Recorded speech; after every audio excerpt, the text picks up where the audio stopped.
Hello, my friend. Welcome back to Better Breathing with Dr. Ray. I am so glad you are here today, and I want you to know, every time you show up to learn something new about your breathing, you are doing something that truly matters for your health. Today we are going deep on one technique, just one, and I promise you, by the time this video is over, you are going to understand it in a way that most people never do. Not just how to do it, but why it works. What is actually happening inside your lungs when you do it, and why that matters for you specifically as someone living with COPD. We are talking about pursed lip breathing. Now, if you have been following along on this channel, you already know this technique. We covered the basics in a previous video. But today I want to take you behind the scenes. I want to show you the science. Because I have found something over and over again with people managing COPD. When you understand why something works, you actually do it. You commit to it. You trust it. And that trust is what turns a breathing technique into a real, lasting habit. So, let's start right at the beginning. With COPD, something happens in your lungs that changes the way air moves in and out. Your airways, the tiny tubes that carry air deep into your lung tissue, lose their elasticity. Healthy airways have a kind of natural spring to them. When you breathe out, they stay open just enough to let stale air flow out smoothly. But with COPD, that elastic support breaks down. The airways become floppy. And when you try to breathe out, instead of staying open, they tend to collapse before all the air has had a chance to escape. Think about squeezing a paper straw. If it is sturdy, you can push air through it. But if it is soft and flimsy, it collapses the moment you apply any pressure. That is very close to what is happening in the airways of someone with COPD during a normal exhale. And here is why that is such a big problem. When those airways collapse early and trap stale air inside your lungs, that air takes up space. It sits there in your lungs, taking up room that fresh, oxygen-rich air needs. So you end up breathing from a lung that is already partially full. And that means less fresh oxygen is reaching your bloodstream with every single breath. You work harder, you breathe faster, and you feel more and more breathless, even doing the simplest things. This is what researchers call dynamic hyperinflation, and it is one of the main reasons people with COPD feel so exhausted and breathless during even gentle activity. Now, here is where pursed lip breathing comes in, and this is the part I want you to really take in. When you breathe out through pursed lips, that small, controlled opening, you create a gentle resistance at your mouth, and that resistance does something remarkable inside your airways. It builds a small amount of back pressure, about 2 to 4 centimeters of water pressure according to the research, and that back pressure travels backwards through your airways, all the way down into the smaller tubes deep in your lungs. It acts like a gentle prop. It holds those floppy airways open just long enough for the trapped stale air to escape fully.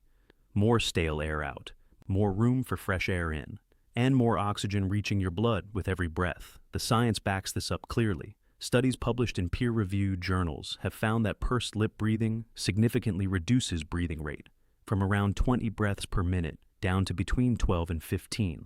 That is a meaningful drop. It means your body is working far less hard for every breath you take. At the same time, tidal volumes, the amount of air that moves in and out with each breath, increases by anywhere from 250 to 800 milliliters. So you are moving more air with each breath while taking fewer breaths. Your lungs are working smarter, not harder.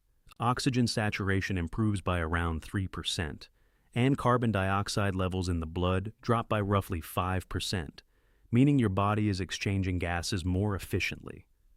One research study involving 40 stable COPD patients found that pursed lip breathing improved inspiratory capacity and oxygen saturation during high-intensity exercise, and reduced how much the lungs overinflated during activity.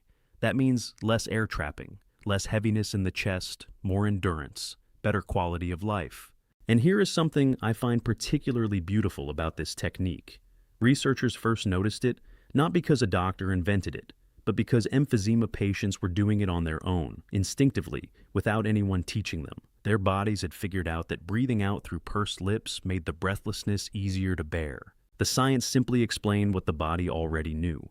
Now, I want to make sure this is landing in a practical way for you, because the science only matters if you can feel the difference in your daily life.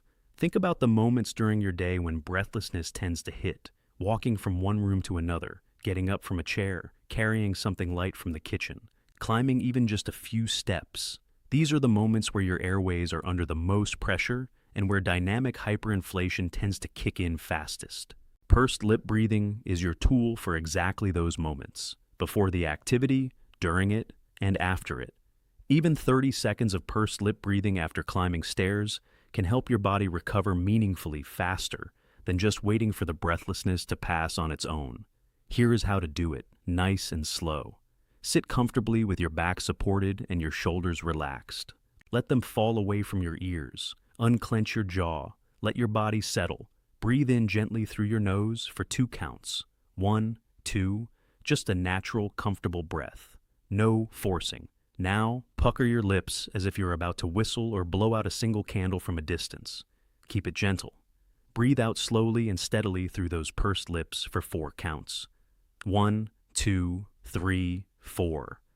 Nice and controlled, never forced. That 2 to 4 count ratio, inhale for 2, exhale for 4, is the foundation of why this works. The longer exhale gives the back pressure enough time to do its job inside your airways. Let's do one together. In through your nose. 1, 2. Out through pursed lips. 1, 2, 3, 4. Feel that? Even one breath with that kind of intention can shift your state. Your nervous system picks up on the slower exhale almost immediately. Your heart rate begins to settle. The tightness in your chest starts to ease. Practice this for 5 minutes when you feel short of breath. Practice it proactively before activities you know tire you out. Practice it in the morning as a gentle way to start your day. And practice it in moments of anxiety too, because COPD, breathlessness, and anxiety feed each other, and pursed lip breathing interrupts that cycle at the source. The research also tells us that this technique helps protect the diaphragm from fatigue.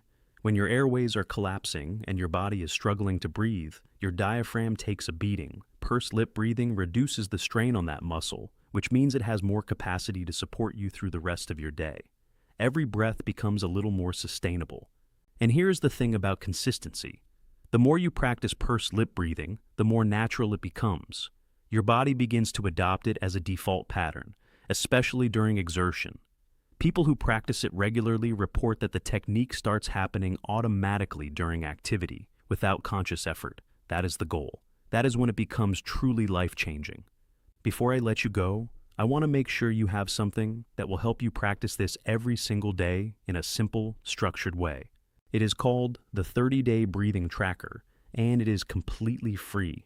It was designed specifically for adults managing COPD, and it includes daily morning and evening practice pages with pursed lip breathing checklists, a daily breathing score so you can track how your breathing feels each day, weekly check-ins, and an emergency pocket card with COPD flare warning signs. 30 days of small steps, that is all. The link is right below this video in the description. Free, printable, made with you in mind. And if today's video gave you something you can use, a deeper understanding of your own lungs, a clearer picture of why this technique is worth your time, please subscribe. I post new videos every Tuesday, Thursday, and Saturday, all focused on practical breathing support for people living with COPD. No equipment, no jargon, just real tools explained clearly. Leave me a comment below and tell me, did you already know about pursed lip breathing, or is this the first time you are hearing the science behind it? I would genuinely love to know. Take care of yourself. Keep breathing, and I will see you in the next one. Breathe easier, live fuller. And one more thing before you go. I know that living with COPD can sometimes feel isolating, like you are managing something that the people around you cannot fully see or understand. The breathlessness, the fatigue, the way a simple task can take everything out of you. That is real, and it deserves to be acknowledged. But what I also know is that knowledge is power. When you understand what is happening in your body, when you understand why a technique works and not just that someone told you to do it, you get to be an active participant in your own health. You are not just a patient following instructions. You are someone who understands their own lungs, and that changes everything about how you move through your day. Pursed lip breathing has been researched since the mid-1960s. Decades of studies across multiple countries with real patients, people just like you, consistently show the same thing. Slower breathing rate, better oxygen levels, less breathlessness, more endurance, more control. This is not a trend or a wellness fad. This is established, evidence-based pulmonary care that you can do anywhere, anytime, for free. You deserve to have that in your toolkit, and now you do. So, the next time you feel breathlessness creeping in, whether you are walking to your car or making your way up a few stairs or just having one of those heavy-chested mornings, I want you to remember what you learned today. I want you to remember the paper straw. I want you to remember that back pressure traveling down into your airways, holding them open, making room for fresh air to come in. And then I want you to pucker your lips and breathe out slowly, because you now know exactly what that breath is doing for you, and that knowing makes all the difference. Take good care of yourself. I will see you in the next one. You are stronger than this disease gives you credit for, and every single breath you take with intention is proof of that. Breathe easier, live fuller,